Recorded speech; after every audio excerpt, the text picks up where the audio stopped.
Muchos de ustedes se preguntarán qué cosa es la fecundofobia, ¿no? Y este no es un término que he inventado yo, es un término bastante lógico, bastante práctico, que ha sido acuñado por una comentarista conservadora cristiana, evangélica, no católica, pero extremadamente brillante, una de mis favoritas, y que se llama Mollie Hemingway, el nombre del famoso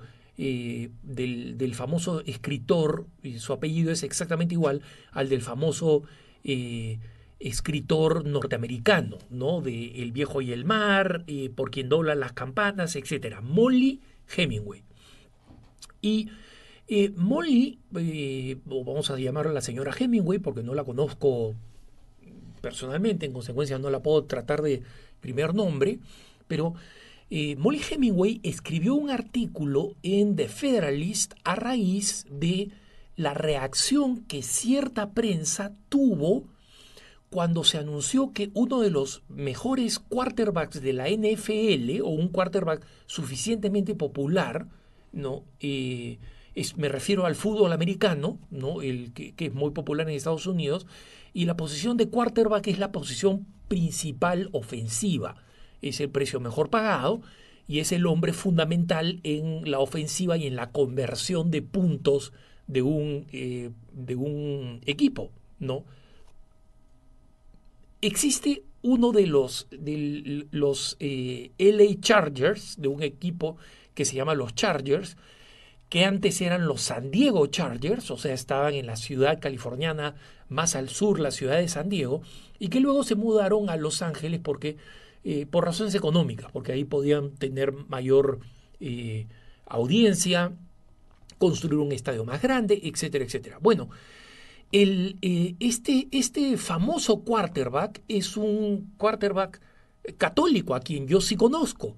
Y lo conozco porque como eh, el equipo de mi estado, del estado de Colorado, los Denver Broncos, están en la misma división que los LA Chargers, juegan 2 veces al año y una vez al año a Philip Rivers, que es este quarterback de los Chargers, le toca venir a jugar a Denver.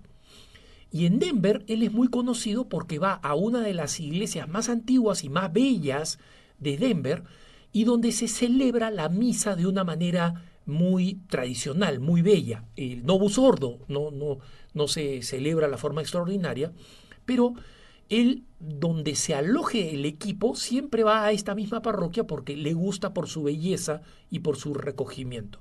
Bueno, resulta que Mollie Hemingway descubrió una serie de artículos, sobre todo en las revistas deportivas y en los programas deportivos, que llamaban a Philip Rivers un extraño absolutamente intenso, ¿no? Un extraño absolutamente intenso. Y acá estoy utilizando mal la palabra que usan los comentaristas, ¿no? Hablan de un sujeto extraño en el sentido de un sujeto curioso, repelente, no en el sentido positivo de extraño, de particular, ¿no? Raro o llamativo.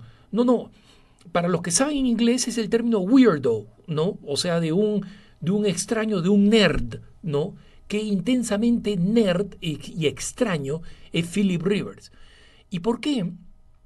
Porque en aquella época, cuando se escribió este artículo, el artículo del comentarista deportivo, eh, dicen, ¿saben qué es lo que está pasando con este quarterback? Es que está a punto de tener su hijo número 7. Es decir, que van a existir 8 personas en el mundo con el mismo ADN de Rivers, ¿no? De Philip Rivers, corriendo alrededor del mundo.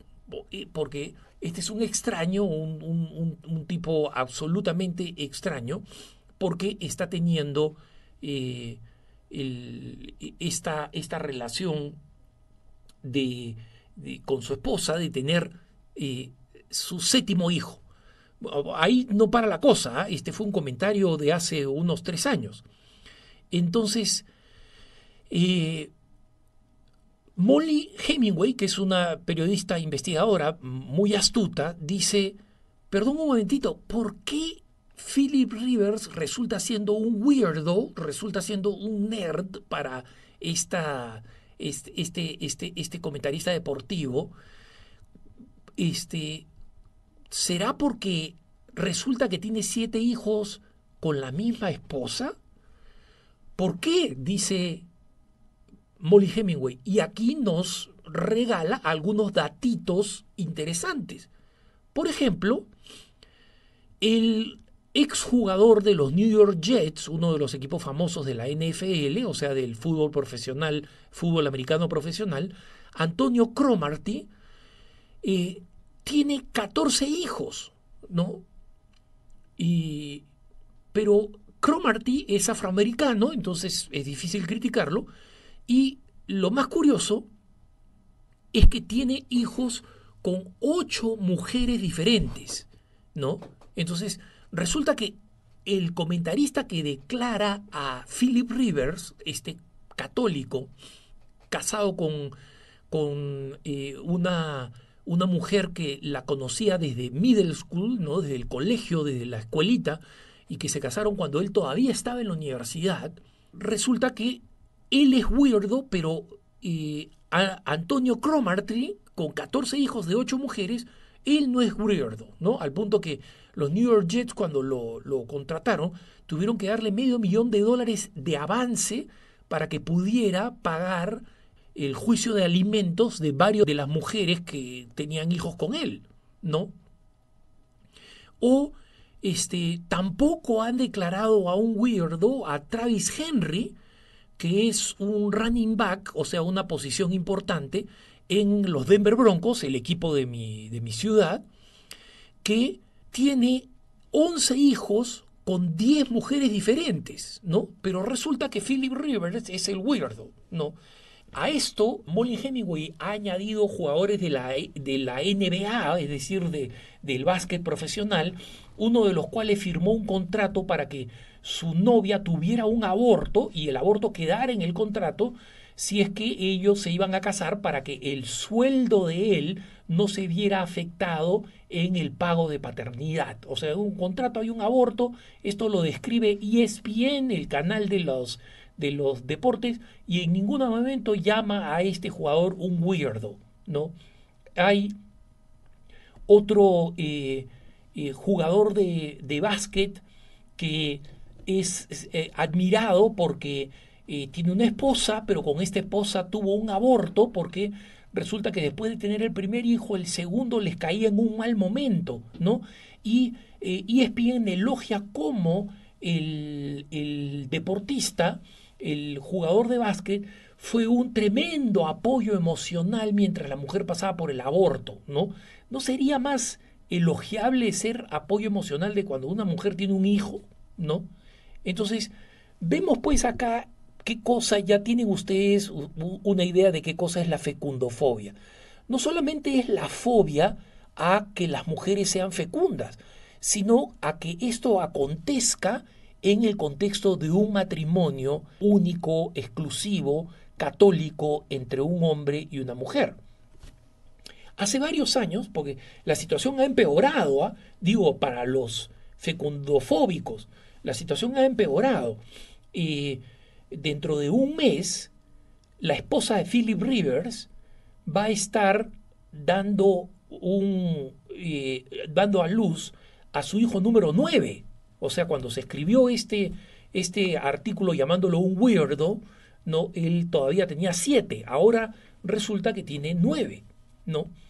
Y cuando tenía 6, la revista de ESPN, del supuesto líder en el deporte en Estados Unidos, le hace una entrevista a Philip Rivers con 4 preguntas, solo 4 preguntas. Y esta fue la pregunta final. Se las leo textualmente. Philip, 6 hijos, independientemente de tu profesión, es imposible ser un buen papá con 6 hijos. No existen suficientes horas en el día. ¿Qué respondes a eso? ¿Se dan cuenta del prejuicio de la pregunta? Nadie puede ser un buen papá con 6 hijos. Nadie puede ser un buen papá con 6 hijos. O sea, básicamente lo que estamos diciendo es que las parejitas deberían ser de dos hijos, 3 ya es una locura. Y entiendo, ahora que leo sobre este fenómeno de la fecundofobia, cuando una mamá católica, una de las tantas familias católicas con muchos hijos que yo conozco, me dicen, mira, cuando voy al supermercado y me ven con mi pequeña tribu, la gente me mira extraña o algunos se atreven, yo realmente los haría desistir firmemente de que se metan en mi vida, pero estas son buenas mamás. Entonces le preguntan, oye, ¿y no te has cansado ya de tener hijos? Oye, tú sabes lo que produce esto, ¿no? Que tengas hijos. Y estas mamás al comienzo se sentían desconcertadas, pero a la medida que han ido teniendo más y más y más hijos y ya tienen su pequeña tribu, se sienten relajadas, confortadas, y muchas de ellas son graciosas e irónicas. Y cuando les dicen, oye, ¿sabes lo que produce que tengas estos hijos? Sí, sí, mi esposo y yo lo sabemos y nos gusta, por si acaso, ¿no? O en el caso de los que les dicen, oye, ¿y no se han cansado ya de tener hijos? Ellos responden, mira, cuando tenga el primer hijo feo, ahí vamos a parar, ¿no? Como diciendo, todos mis hijos son lindos y siempre van a ser lindos como son todos los hijos de unos esposos, ¿no? Entonces, lo interesante es que cuando le hacen esta pregunta a Philip Rivers contestó con una elegancia absoluta, porque es un caballero, ¿no? Y dice, mira, nosotros vivíamos en una rotación de 2 años. Una vez que los pañales han salido de uno, justo ahí es que cuando comenzamos a tener el siguiente, ¿no?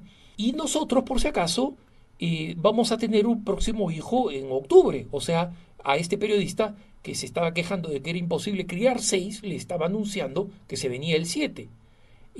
Yo personalmente ayudo cuando puedo, pero mi esposa Tiffany, esta heroína del matrimonio Tiffany Rivers, es la clave. Mi hermosa, grande y creciente familia mantiene todo muy balanceado y muy enraizado en la tierra. Ella es la que lo hace posible. Mi hija mayor tiene 11 años ahora y muchos de mis hijos están comenzando a jugar fútbol. Ellos son los más grandes fans que papá puede tener y no se irritan conmigo ni se frustran cuando hago un mal pase como lo pasa con la mayoría de los fans. Si yo lanzo una intercepción, ellos todavía me aman, ¿no? Una excelente respuesta. Pero Molly Hemingway cita a Jonathan Last, un autor que yo recomiendo, Jonathan Last, que no es cristiano, no es católico, es un sociólogo simplemente, que escribió un libro que se llama What to Expect When No One's Expecting. ¿Qué esperar cuando nadie está esperando? Es decir, cuando nadie está esperando bebés, ¿qué esperar? Y él discute la realidad de lo que está significando el declive de la fertilidad en los Estados Unidos, ¿no?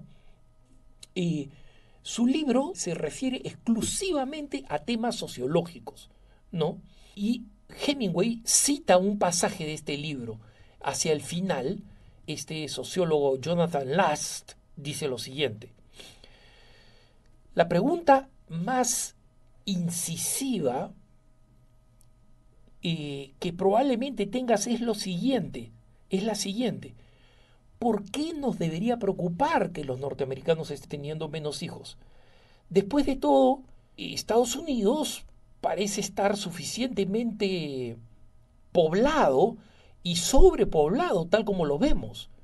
¿Por qué deberíamos preocuparnos si en unas cuantas décadas ya no tenemos tantas personas atorando las carreteras y los malls, los sitios de compra?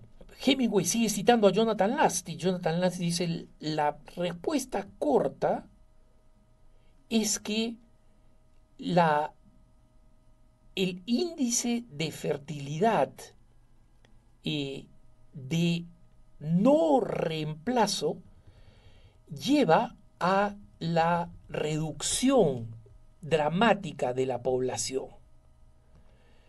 Y a través de la historia humana que tenemos registrada, el declive de las poblaciones siempre han sido acompañadas o han sido seguidas por cosas muy, muy malas. Epidemias, guerras, crisis económica o colapso. Y si estas dramáticas enseñanzas de la historia van a repetirse en nuestro futuro desde que la población comienza a contraerse, tengo que decir que es hacia donde la mayoría del mundo se está dirigiendo. Es decir, esta estúpida fecundofobia, que como sabemos es un fenómeno en los países del primer mundo, pero principalmente está comenzando a afectar ya a nuestros países en América Latina, porque tenemos varios países latinoamericanos, Argentina, Uruguay, Chile, que están debajo y Cuba, por supuesto, debajo de la reposición poblacional. Entonces, esta es una advertencia que tenemos que tomar en serio y pensar un poquito más en el ejemplo de Philip y Tiffany Rivers, por lo menos los que somos católicos. Que tengas un buen día.